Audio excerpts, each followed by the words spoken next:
o conto pode ser muito, muito mais profundo se, para além do arco principal, você inventar um negócio, cara, que pode ser super complexo e que faça parte da história de outra pessoa. Você consegue pensar numa maneira de escrever contos do jeito que o Felipe fez, só que sem precisar passar pelo processo que ele passou? Ou seja, você fazer um conto e que tem um monte de coisa lá já construída lá dentro, que tem uma outra história acontecendo e tal, que é muito mais importante do que a história do protagonista. Só que, no caso, ele é que realmente ele já tem um livro sobre isso. Mas você conseguiria pensar numa estratégia, num caminho para fazer isso? Consigo. Então diga aí. Então, vocês vão pegar assim, tem jeitos fáceis e jeitos difíceis, tá? O jeito difícil, tirando o que o Lisboa fez, né? Difícil sem ser que você tenha escrito já uma parada prévia, né? O jeito difícil é você pegar literatura, como pode dizer, ou contemporânea ou dos últimos, sei lá, 100 anos, algo assim, entendeu? Tipo literatura policial, essas paradas, com personagens que são, como pode dizer, bem previsíveis, né, em sua maioria. Esse é o jeito difícil. O jeito fácil é você pegar mitos de qualquer lugar que você quiser. Só que aí que tá. Você adapta o mito. Você não precisa escrever, tipo, sobre o guerreiro do papapá e papapá. Não. Você adapta um pouquinho, entendeu? Então, por exemplo, digamos que você quer escrever sobre alguém. E digamos que você gosta de um mito de Hércules. Você não vai necessariamente escrever sobre um cara que faz 12 trabalhos. Você pode escrever sobre um cara que armaram para ele, como Hera fez com Hércules, né? Hera armou pro Hércules. Ele acabou cometendo um crime porque armaram para ele, né? Hércules matou a filha e a mãe.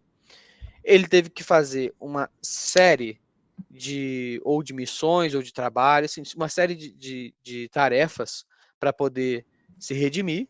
Porém, mesmo assim, mesmo quando ele estava pronto para se redimir, na último serviço, última tarefa que ele foi fazer, armaram de novo para cima dele, para ele se dar mal.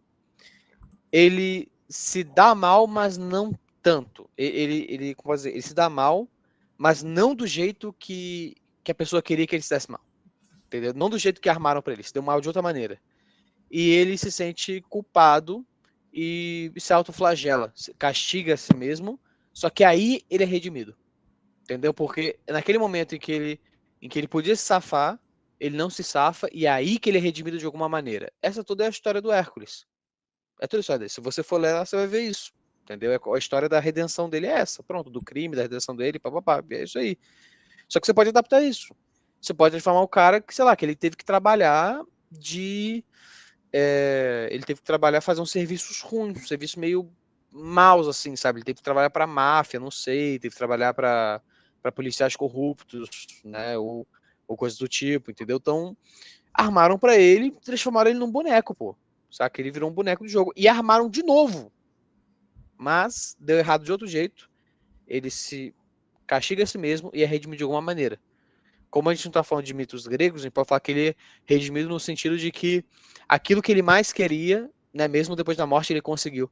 Né? Ou que ele foi visto como um grande herói, virou um símbolo para a comunidade dele, uma parada assim, entendeu? É um jeito, pô. É um jeito. Por exemplo, você pergunta assim, como criar uma personagem feminina forte? Aí tem aquela imbecil lá, não lembro o nome dela, mas que ela fala, construa uma história em que uma mulher fala com outra sem falar de homem. É o jeito dela. É o jeito dela, é um desafio. Tem um nome dela, um desafio. O desafio da fulana de tal. Não lembro o nome dela. Enfim, vocês vão achar aí. Bem fácil. A moça de cabelo curto, enfim, cabelo cortado, enfim. Não. Construir uma mulher forte é você construir um personagem que tem a mesma força que um homem, porém, nas limitações de uma mulher, a menos que seja, sei lá, que ela tenha magia, ou seja, muito tenha técnica, ou que ela tenha tecnologia ou algo assim, entendeu? Então, por exemplo, a Antígona.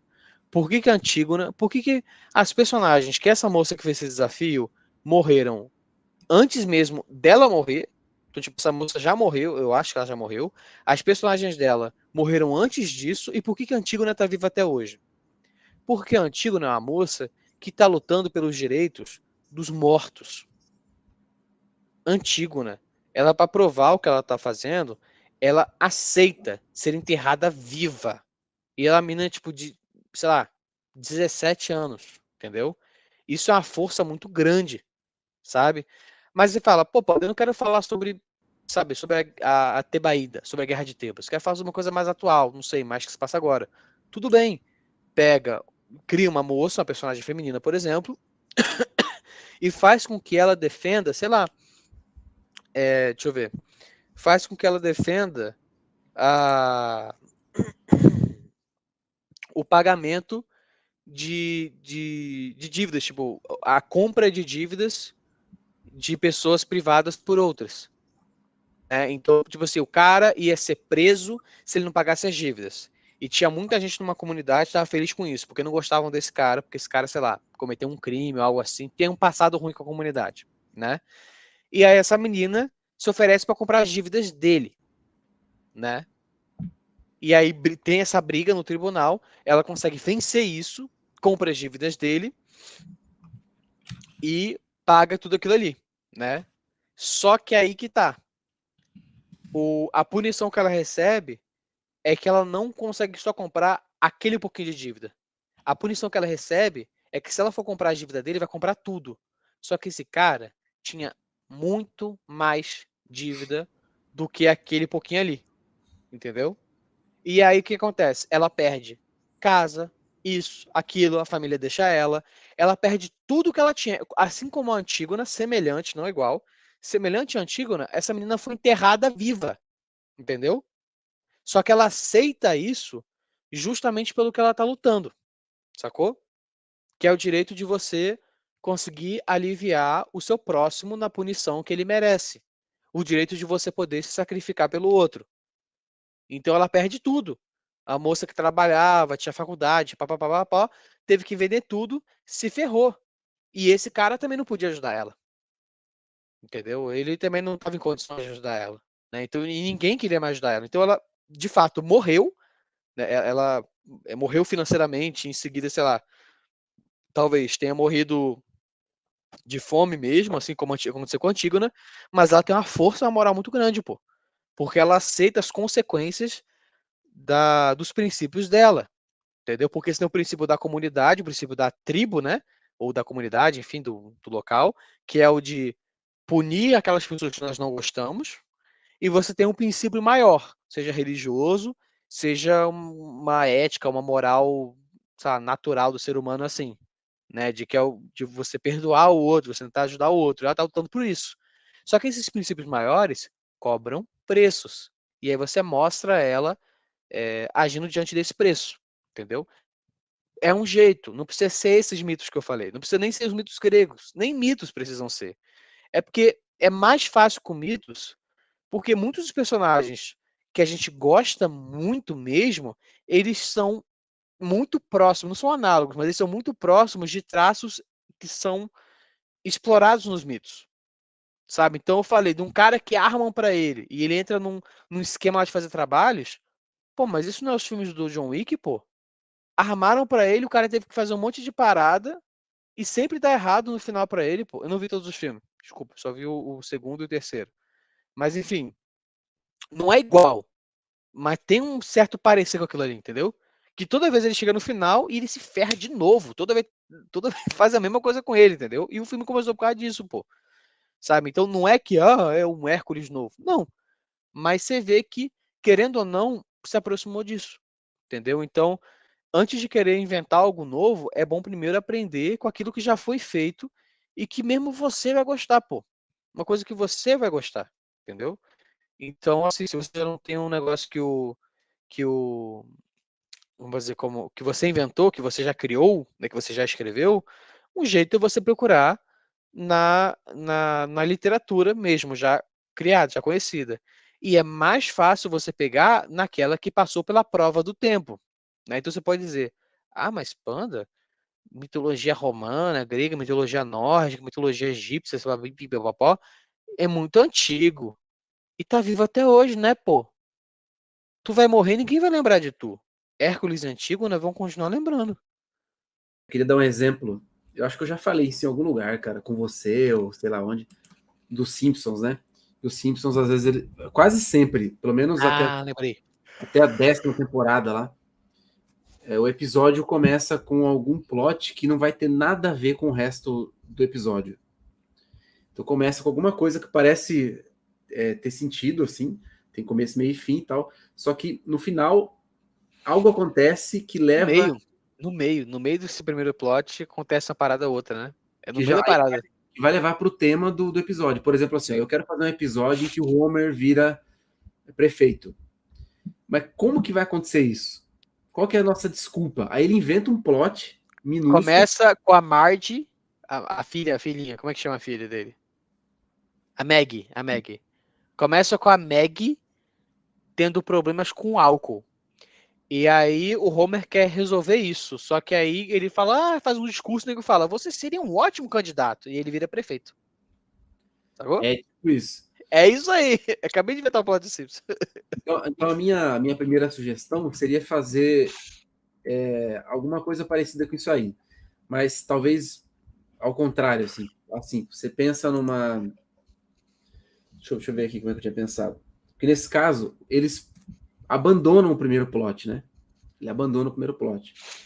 E aí o segundo plot ele era para ser secundário. Aquilo que acontece, ele é periférico, só que eles vão insistir nesse plot. Nesse segundo plot, né? Então, o que acontece na história do Lisboa é que é como se aquele primeiro plot não tivesse sido contado, né? A história não começa com o primeiro plot, ela começa com o segundo já, só que ele fica contando o segundo plot durante a história sem introduzi-lo de fato. Entendeu? A introdução vem por outro. Entendi. Sim, exatamente. Ele fica voltando naquele primeiro plot, mas o primeiro plot você não sabe qual é. Você Agora não sabe exatamente qual é. Estão perguntando aqui. Será que a gente consegue encontrar o arquétipo do Campbell do herói nos episódios dos Simpsons? Em cada um deles? Não, mas tem um motivo também. Não, mas... É porque o Homer, ele se você colocar nesse protagonista aí, é porque o herói não é o protagonista, né? Então você teria que ter o herói lá. Mesmo que você coloque o herói na conta do protagonista, no caso o Homer, não sei se seria o Homer ou seria o Bart, a construção do Homer não está em cada episódio. Então ali você teria uma mini trama. Quem é que fala de mini trama, cara? Tem um desses caras aí, que é o cara da mini trama. Deixa eu lembrar aí. Quem que é o cara da mini trama. O cara da mini trama. Escrevi errado. Mini trama. Mini trama. Aqui, ó. Arquitrama, mini trama e antitrama. Quem que é esse cara, meu? Não tá aparecendo o nome dele aqui. Mini trama, por favor. Mini trama, eu gostei. Mini trama. O cara da mini trama. Mini teia. Mini enredo. O Robert McKee mesmo, aquele cara lá que eu te falei, né? Sim. O Robert McKee tem um livro que ele vai explicar, ele vai fazer a diferença entre arquitrama, e mini trama e qualquer outro. Acabei de ver ali, não lembro mais. Acho que é antitrama, em que a mini trama é um recorte da arquitrama. A arquitrama você pode pensar aqui na própria jornada do herói, a versão dele. Ah, meu Deus do céu. Conseguimos fazer. Só que aí do Simpsons do Campbell não é episódio. É uma temporada inteira. Uma temporada inteira. É isso mesmo. Não acredito nisso, cara. Tipo, na temporada inteira, se você não conseguir, quer dizer que eles ou foram muito repetitivos ou não foram. Sei lá. O cara, os Simpsons escreveram sobre tudo que existe, velho. Os Simpsons escreveram sobre tudo. Deve ter o evangelho inteiro nos Simpsons, velho. Deve ter o Evangelho, o Corão, deve ter o Mahabharata, deve ter todos os livros. Deve ter a Ilíada inteira no Simpsons, cara. De tanta coisa que tem, velho. Segunda questão. Você pode pegar, por exemplo, você deu a ideia aí de pegar os mitos, né? Eu vou dar outra ideia. Que a sua sugestão de pegar os mitos, como estrutura mesmo, né? É que os mitos são mais flexíveis e são mais duradouros, né? Mas tá, o que dá para fazer é pegar qualquer clássico que esteja bem desenhado já na cabeça das pessoas e fazer uma história paralela. Não, Show, um subplot. Entendi. entendeu? Entendi. Que é mais ou menos Fazer um spin-off. o spin-off, exatamente. E aí você não diz de quem que é o spin-off. Nesse caso seria a mesma coisa que uma fanfic, né? É uma fanfic. É uma fanfic mesmo. Só que aí você não fala de quem que é a fanfic, entendeu? Entendi, você faz a fanfic. Pronto. Aí só que aí você tem que fazer o que o Lisboa fez. Você vai trazer para o teu texto partes do arco do original ali, né? De onde tá vindo a sua fanfic. Então, o que vai escrever, é que tá, uma dica boa é você escrever sem explicar. Escreve como se a pessoa já soubesse de cor a fonte que você está usando. Ótimo. Escreve Exatamente. como se a pessoa soubesse exatamente o que está falando. Toda vez que eu escrevo um texto é assim. Eu escrevo como se a pessoa soubesse o que está na minha cabeça. E aí... E nesse sentido, dá para fazer uma terceira sugestão, que é o seguinte: você pode fazer uma história, você pode bolar uma história, um plot, pelo menos, fazer um esqueleto ali do que teria acontecido, e aí você não usa isso. Você não escreve essa história. Agora você vai pegar uma coisa completamente paralela e secundária, que poderia ter acontecido nela, e aí é sobre isso que você vai escrever. Só que aí você não pode perder de vista aquele plot primeiro que você fez. Você tem que dar um jeito de amarrar uma coisa na outra, né? Aquilo tá correndo por fora, ou seja, o primeiro plot que você fez, ele tá correndo por fora só. Você vai estar escrevendo profundamente sobre uma coisa completamente secundária desse. Cara,